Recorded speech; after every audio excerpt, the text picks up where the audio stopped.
Hello, I'm Mike Nettleship. I usually make videos about wildlife or making things or repairing things.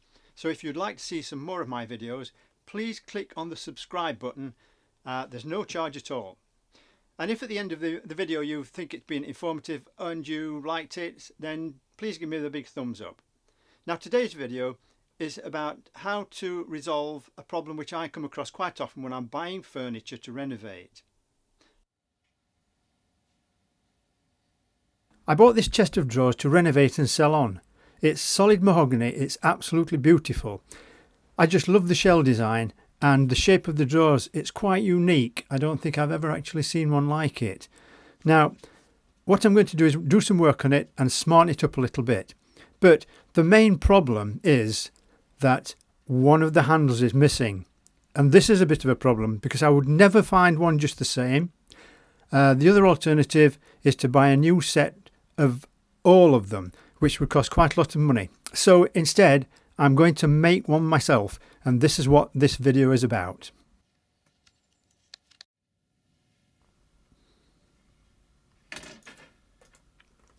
I've taken one of the handles out of the end plates that hold it in position, and I'm going to use that as a template to make this.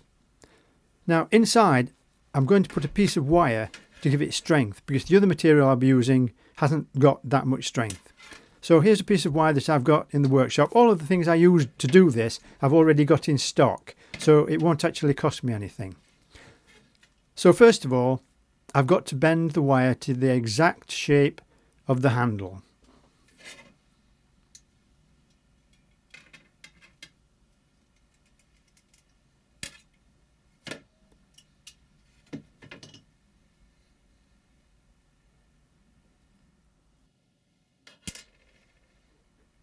Here's one I prepared earlier, just to save a bit of time. So I've already done this, as you can see. And if you look, it's as near as I can get, but I've just left the ends a little bit too long so I can clip those off a little bit later. I'm going to make a mould of this handle, so I've had to make a container to pour the mould liquid into. I've cut some pieces of wood up, just waste pieces really, that's all it needs. And I'm going to stick them together to make this box. Now I'm using super glue here, and one thing you really ought to be careful of is when using super glue, do not get it on your fingers, because super glue is absolutely fabulous at sticking fingers to anything. So be careful. It only takes a few seconds for it to set on wood. Sometimes it takes a lot longer, but as you can see, it's fairly quick on wood.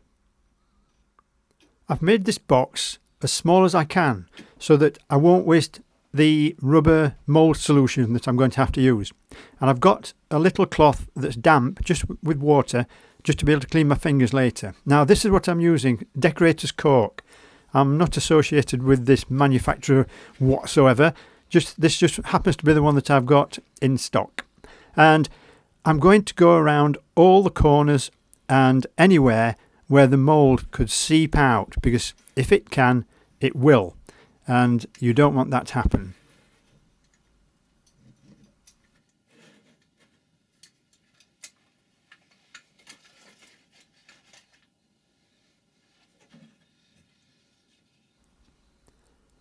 That's covered it all. Now I'm just going to go over it with my finger to smooth it off.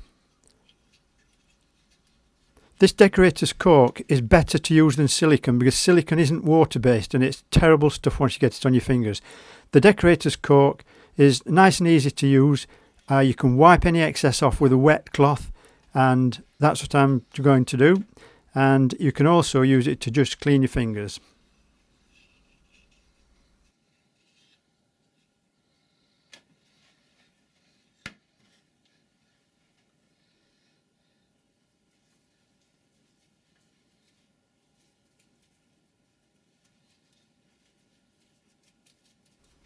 So that's all nicely sealed, and I've got the excess off my fingers very easily. So I can move on now.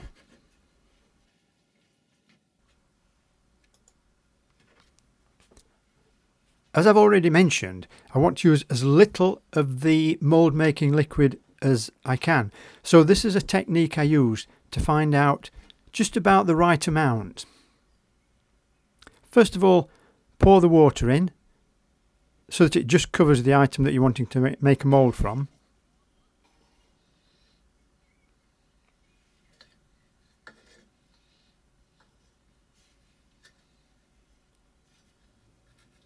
Then pour the water out into a container.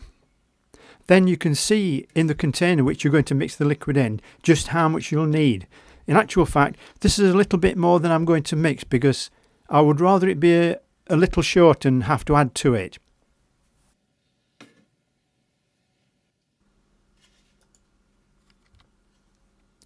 Here's the liquid rubber and here's the hardener that I have to use.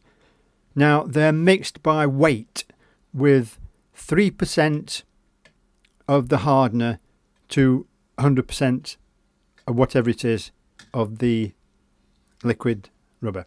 So I have to weigh the cup that I'm going to mix it in first. That's important. And I must know the weight of that because these scales switch off after a short while.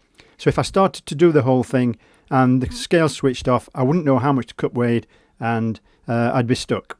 So I've made a note of that. And now I'll pour in the liquid rubber.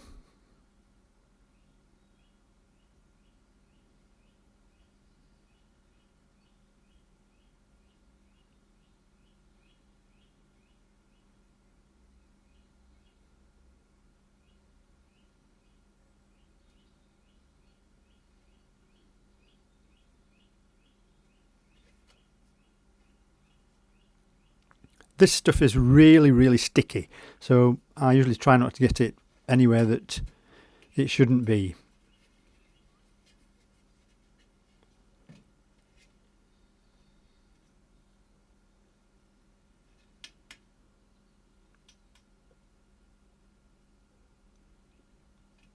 So now weigh it again, this time with the liquid in, and then I can soon calculate exactly how much I've got in there.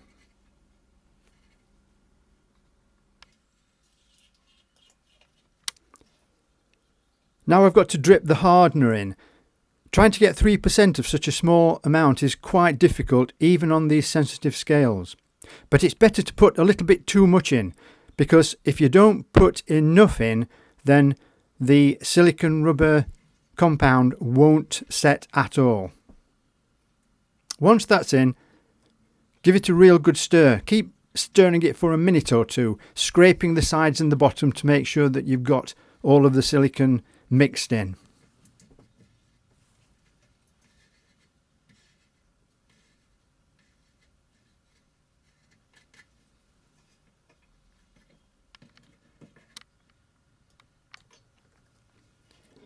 When you're happy that it's all mixed properly, you can then put the handle into the little frame and start to pour in the silicone mixture.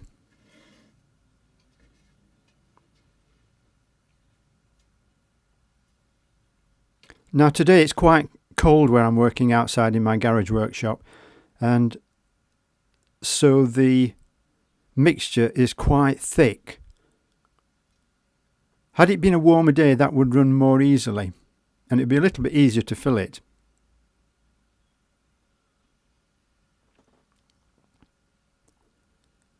Keep pouring the mixture in until you've completely covered the handle. And try to pour it in so that you avoid getting any bubbles in it, which might just cause a little problem later on.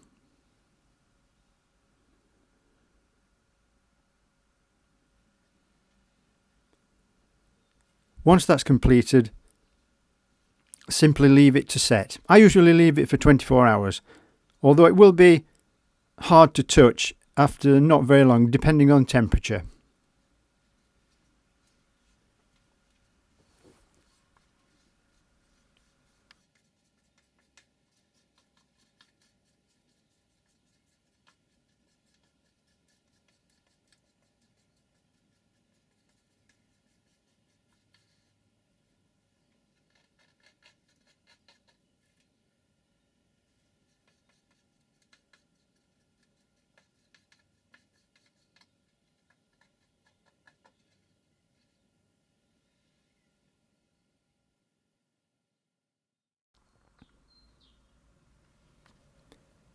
It's had overnight to set, so now we can break it out and see what it's like.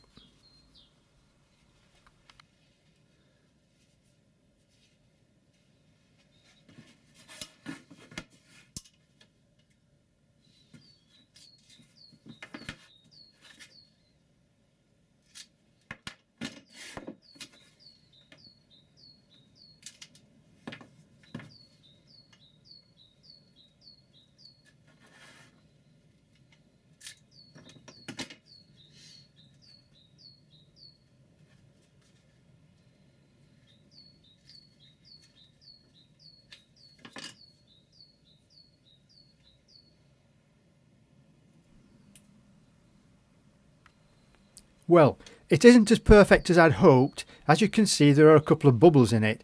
Now this was probably caused by, as I mentioned before, with it being cold and the liquid wasn't very fluid, any air bubbles couldn't push the way out, and that's probably what's happened here. So I'm going to have to do a little bit of a repair on this mould itself once I've cut the handle out and before I pour in the resin.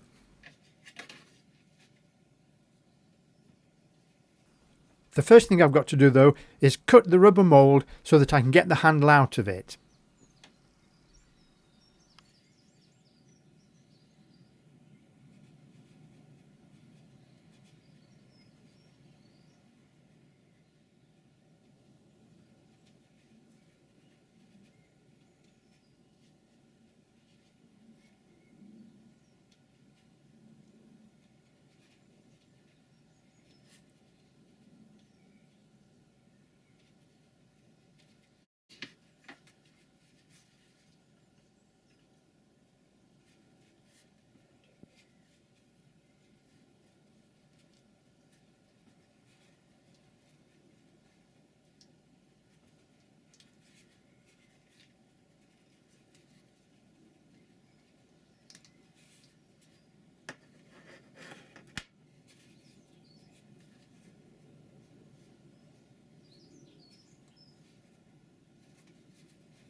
I've now snipped away some more bits, as you can see, so that I can pour the resin liquid into there.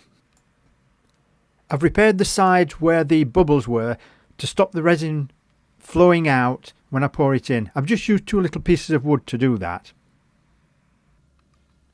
And now it's time to mix the resin. It's much like the mould. It's a 2-part with the resin and the hardener, and you have to mix them in similar proportions. It always says on the hardener what proportion you've got to mix with it.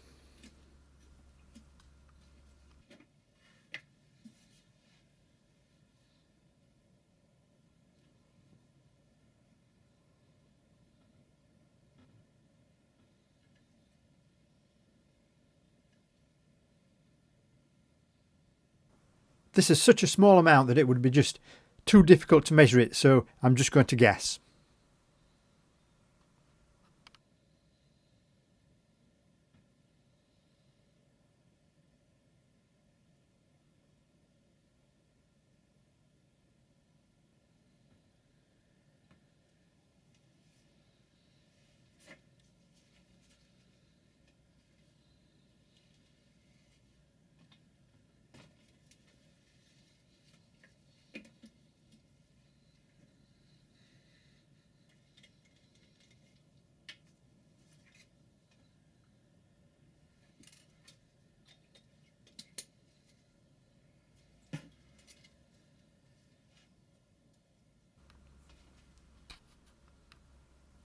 Stir it just the same as the mould to make sure that it's all mixed properly.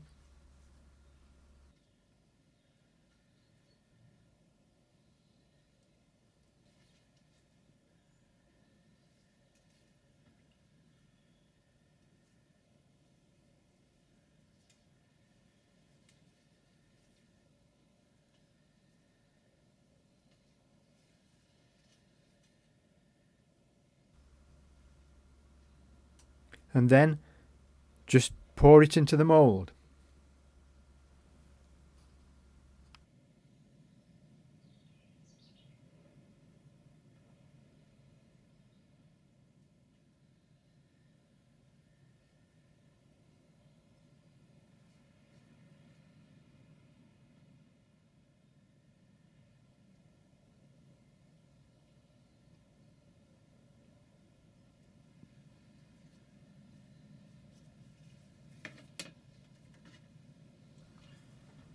I'm just flexing the mould a little bit now, just working it so that the resin goes all along the inside. And now, a really important part, remembering to put in the wire, because that's the strength of the handle. Without that, the resin would probably just break.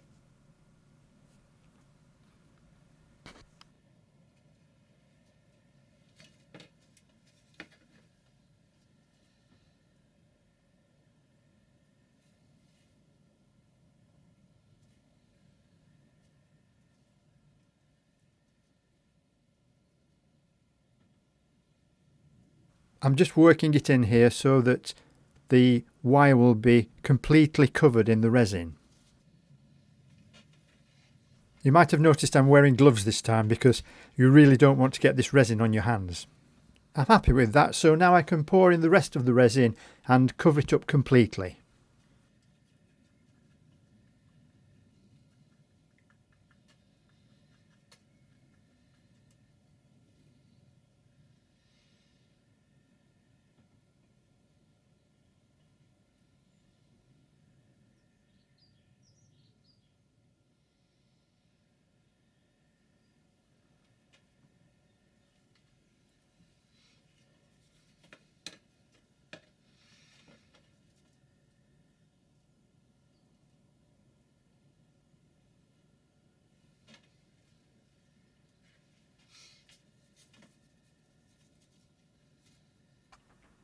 I'm just working the mould around a little bit to try and force out any air bubbles.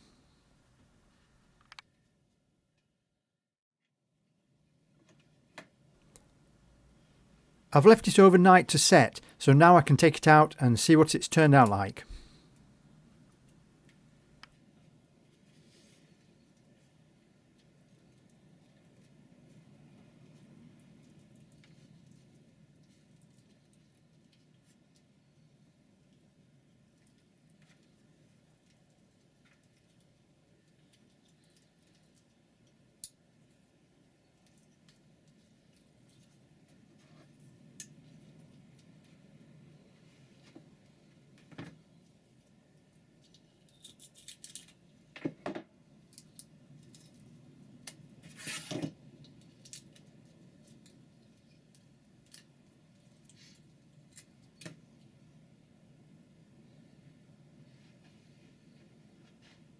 Well, that is not too bad.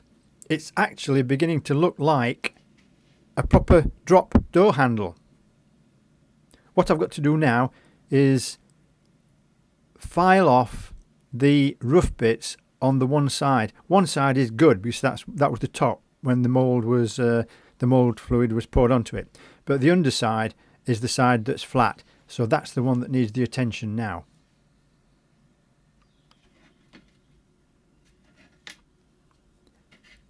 I'm using a couple of files to shape this because the resin files quite easily, so it's not difficult to get the shape. But what I've got to be careful of is I don't take too much off because I can't stick it back on. That's looking quite good now.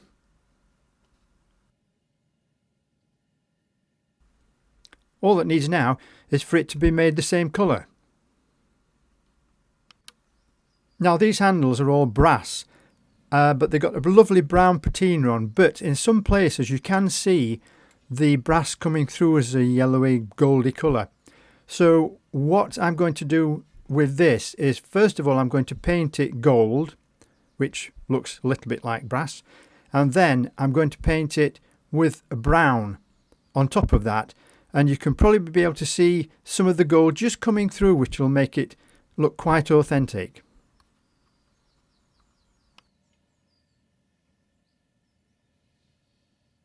Finally, I'm going to give it a few coats of cellulose gloss. That will be a nice hard finish for it, so it'll wear better and it won't wear the colour off. And when I've finished the gloss, it will be just a little bit too glossy, so the very final thing will be to rub it down a little bit with some wire wool just to take the shine off and give it a sheen, hopefully to match the sheen that's on the other handles.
I hope you found that informative.